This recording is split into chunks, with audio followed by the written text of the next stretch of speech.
the heart of the Proteus V2 system is the signal processing circuit board assembly, the Optimus Prime. In the final design model, you can see a refined representation of the detailed circuit board assembly. This one has been set up to import with detailed electrical components from the Circuitworks library.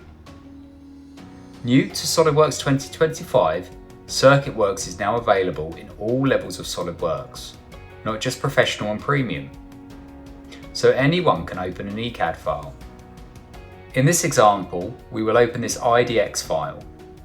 Circuitworks has a completely overhauled user interface in 2025, with a new look and better scaling to 4K. With just this IDX file, Circuitworks can build an entire 3D model. At the concept stage, we will simply import the assembly using volume representations of the components, keepouts and cuts. This allows us to lock in our enclosure dimensions and mounting points. This is all the mechanical representation I require.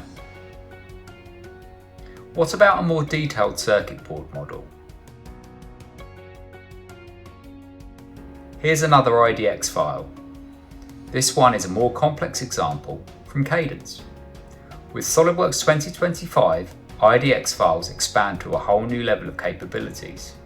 In this example, I want to show you the ability to model copper trace geometry across all layers. That means top, bottom and internal trace data. You can see in the Circuitworks tree all the items that can be imported or built on the fly. This one takes several minutes to build, so I already have this one imported. This type of collaboration through IDX fully enables downstream engineering such as thermal and shop validation.